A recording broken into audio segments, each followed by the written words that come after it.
Fala galera, beleza? Pessoal, dando agora continuidade nos nossos estudos sobre filosofia pré-socrática e escola de Mileto, e agora com resolução de questão, beleza?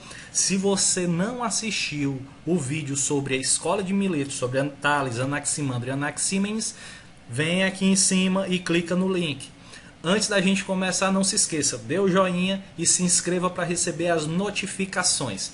Pessoal, eu trabalho com o Enem há cerca de 10 anos, desde 2010. E eu juro para vocês, desde 2010 que eu tenho insistido bastante nesse ponto. A gente deve resolver questão. É importante estudar? Mas é importante também a gente pegar as questões do Enem para que a gente possa refletir sobre elas, pensar um pouco em como o Enem ele vai cobrar aquilo do estudante. Se você reparar bem na questão do Enem, você vai perceber que ela tem 3 pontos. Ela tem o texto reflexivo, que é para a gente pegar as temáticas principais. Você tem o comando da questão, que eu deixei aqui até em negrito para vocês em destaque, e as alternativas. Por que é que eu deixei o comando da questão em destaque? Porque o comando é quem vai fazer o elo entre o texto reflexivo e as alternativas. Por isso, antes de ler o texto, repare bem no comando da questão, beleza? Vamos lá.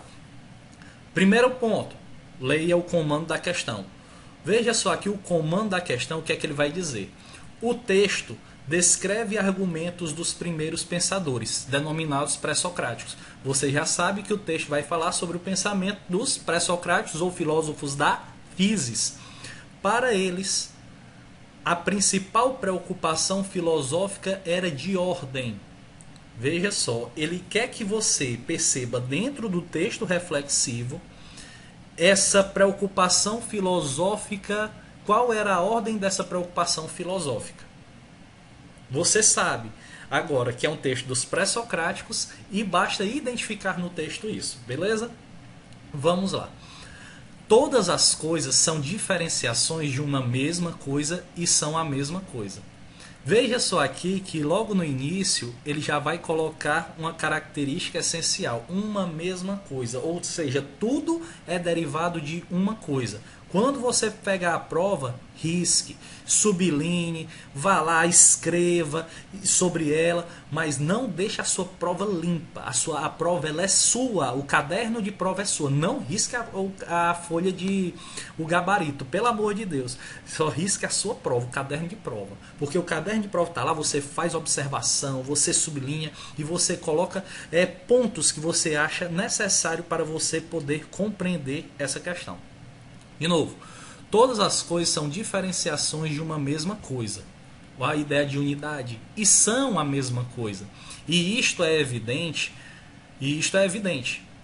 Porque se as coisas que são agora neste mundo, veja só as coisas que são agora neste mundo: a terra, a água, o ar e fogo, e as outras coisas que se manifestam neste mundo, se alguma destas coisas fosse diferente de qualquer outra, diferente em sua natureza própria, e se não permanecessem a mesma coisa em suas mudanças e diferenciações, então não poderiam as coisas, de nenhuma maneira, misturar-se umas às outras, nem fazer bem ou mal umas às outras. Veja só o que é que ele está dizendo.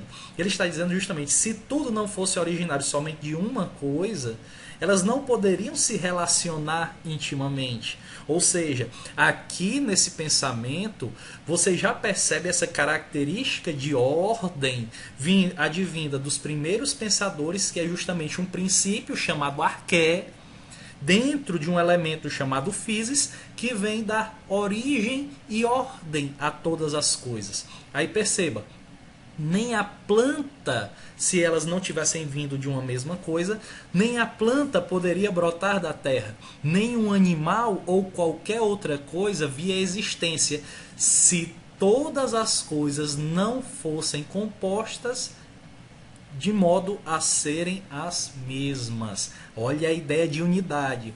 Todas as coisas nascem através de diferenciações de uma mesma coisa, ora em uma forma, ora em outra, retomando sempre a mesma coisa. texto de Diógenes, do livro Os Filósofos Pré-Socráticos, do Gerhard Heine. Aí veja, o comando da questão, você vai observar qual era a preocupação, qual era a ordem da preocupação filosófica dos primeiros pensadores. A. Cosmológica, propondo uma explicação racional do mundo fundamentada nos elementos da natureza. Olha só aqui. Cosmológica. Cosmológica você sabe por quê? Porque a cosmologia, se você assistiu a aula sobre a escola de Mileto, você vê que a cosmologia é a via encontrada pela filosofia primeira, justamente em contraposição à cosmogonia. E isso daí você encontra neste vídeo também, falando sobre a origem da filosofia. Propondo uma explicação racional do mundo, fundamentada nos elementos da natureza. Olha isso aí, ó, explicação racional do mundo. Diferença da filosofia primeira, ela é racional, ela é lógica, fundamentada nos elementos da natureza. Natureza é physis. Será que é esta? B. Política, discutindo as formas de organização da polis ao estabelecer as regras da democracia. O texto não faz nenhuma referência a isso.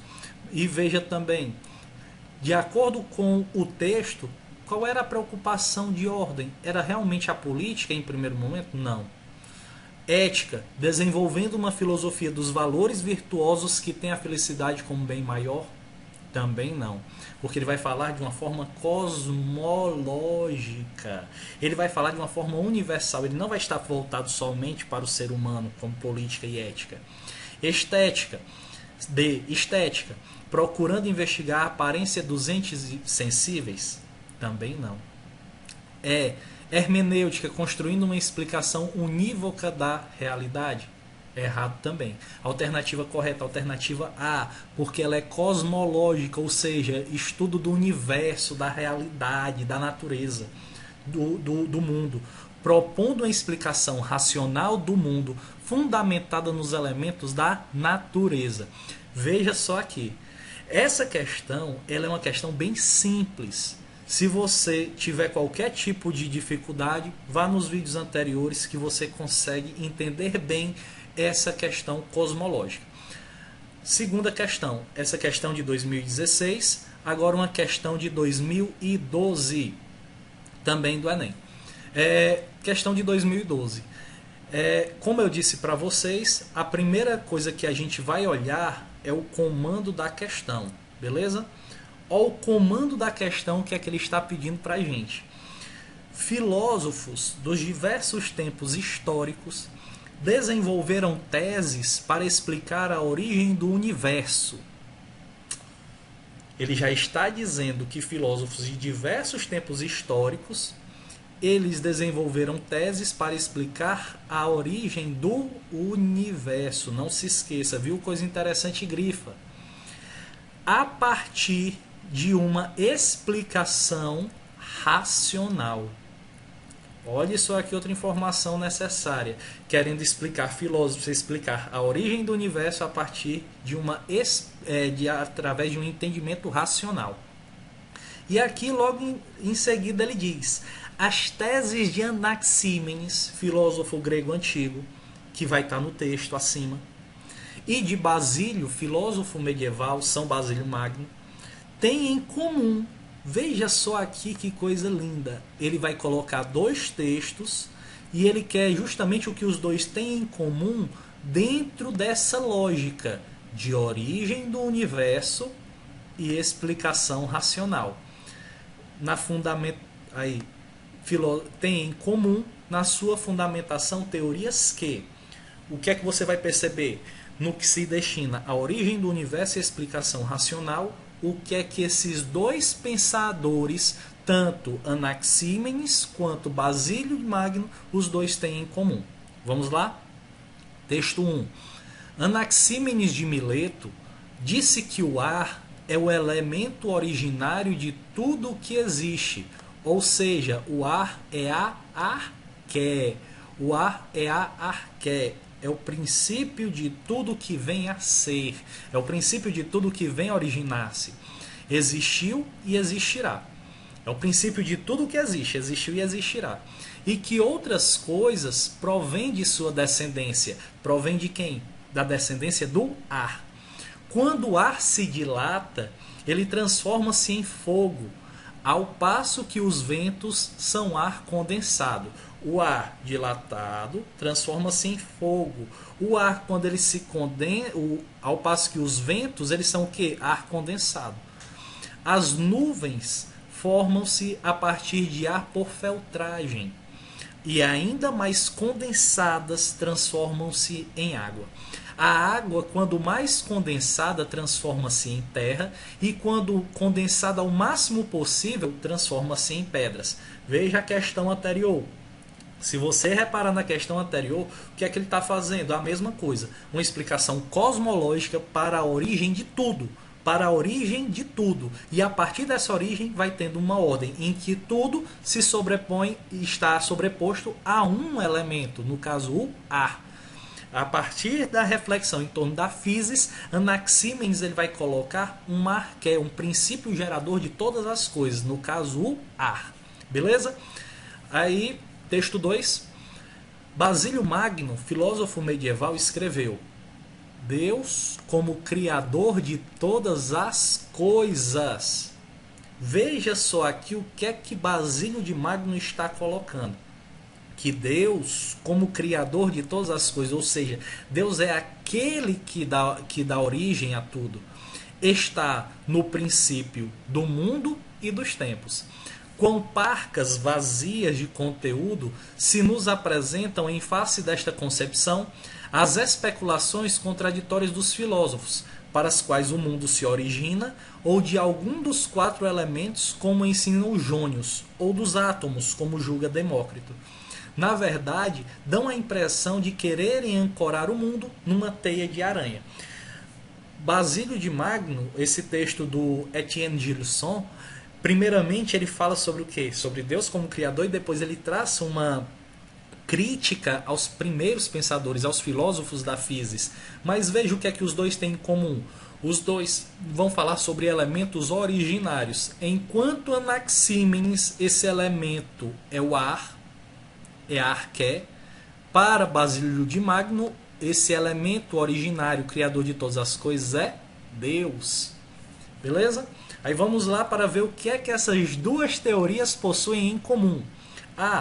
Eram baseadas nas ciências da natureza? Não.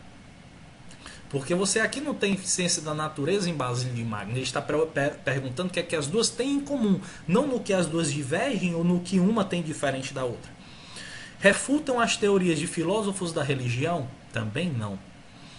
Tinham origem nos mitos das civilizações antigas? Também não, porque a explicação aqui, ó o comando da questão, é uma explicação racional. Postulavam um princípio originário para o mundo? Postulavam um princípio originário para o mundo? Ou defendiam que Deus é o princípio de todas as coisas? Em Basílio de Magno pode até ser isso, mas em Anaxímenes não. No texto 1 não. Então o item correto: postulavam um princípio originário para o mundo. Enquanto Anaxímenes você tem o ar como arqué, em Basílio de Magno, no texto 2, você tem Deus como criador de todas as coisas, como criador e ordenador. Beleza?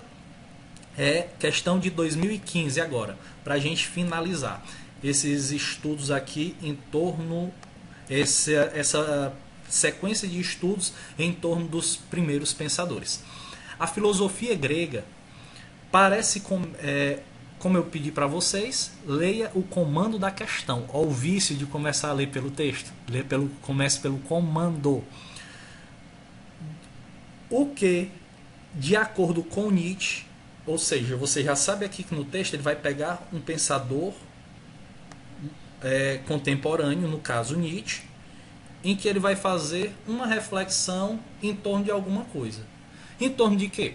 O que, de acordo com Nietzsche, caracteriza o surgimento da filosofia entre os gregos? Você já sabe aqui que o texto vai falar em torno de um texto de Nietzsche, que vai tratar em torno do surgimento da filosofia entre os gregos. Qual é a característica que faz com que a filosofia ela nasça, ela surja entre os gregos? Vamos para o texto? Agora sim, garoto. Aí, ó, a filosofia grega parece começar com uma ideia absurda, com a proposição: a água é origem. Escreva aqui nos comentários quem é que diz isso. Escreva nos comentários para ver se você sabe qual dos 3 pensadores da escola de Mileto disse isso. A água é a origem e a matriz de todas as coisas. Veja só aqui como a filosofia ela inicia. Veja só como a filosofia ela inicia. A filosofia grega parece começar com uma ideia absurda, com a proposição: a água é a origem e a matriz de todas as coisas. Será mesmo necessário determos nela e levá-la a sério? Sim, e por 3 razões. Em primeiro lugar, porque essa proposição enuncia algo sobre a origem das coisas. Em segundo lugar, porque o faz sem imagem e fabulação. E enfim, em terceiro lugar, porque nela, embora apenas em estado de crisálida inicial, está contido o pensamento tudo é um. Veja só os 3 pontos. Porque enuncia algo sobre a origem das coisas. Por isso que eu devo levar essa argumentação: a água é a origem, a matriz de todas as coisas, a sério. Porque ali é o início da filosofia. Em segundo lugar, porque o faz sem imagem e fabulação, como o mito fazia, ou seja, a filosofia primeiro ela é racional. E enfim, em terceiro lugar, porque nela, embora apenas em estado de crisálida, está contido o pensamento. Tudo é um. Tudo é um. A ideia de unidade, enquanto tudo é advindo da água. Texto de Nietzsche na Crítica Moderna no livro Os Pré-Socráticos. Sabendo que o comando da questão ele fala sobre, de acordo com Nietzsche, o que caracteriza o surgimento da filosofia entre os gregos, vamos para os itens. A. O impulso para transformar, mediante justificativas, os elementos sensíveis em verdades racionais. É isso que o Nietzsche está dizendo no texto, que os filósofos, os primeiros filósofos, eles queriam transformar, um impulso de transformar mediante justificativas os elementos sensíveis em verdade. Não, não é isso que ele está dizendo. Ou as 3 características: a origem, racional e a ideia de unidade. B. O desejo de explicar usando metáforas. Pessoal, chegando aqui no metáfora, isso daqui já é muito perigoso. A origem dos seres e das coisas, a única falha desse item é na parte de metáforas. A necessidade de buscar de forma racional a causa primeira das coisas existentes. Veja só o item B e C. Como os dois eles se parecem muito, que por um erro a gente pode errar. Aí veja, a necessidade de explicar de forma racional. A segunda característica, faz sem imagem ou fabulação, racional. A causa primeira das coisas existentes, ou seja, a arqué. Porque, de acordo com a primeira característica, a primeira proposição, porque aquele texto anuncia algo sobre a origem das coisas. B. A ambição de expor de maneira metódica as diferenças entre as coisas, não. A tentativa de justificar a partir de elementos empíricos o que existe no real, errado. Alternativa correta, item C. Necessidade de buscar de forma racional a causa primeira das coisas existentes. Galera, as 3 questões da escola de Mileto que foram trazidas até agora no Enem de 2010 até hoje foram vistas com vocês. Espero que vocês tenham gostado. Chegando agora, olhem mais questões que estejam voltadas a esse tema e não se esqueça, estude, não pare de estudar. Foque sempre mais, a cada dia mais estude e mantenha a concentração que vai dar certo, não desista, não desista, que a força esteja com você, vida longa e próspera e vamos ser felizes. Deus abençoe todo mundo, beijo!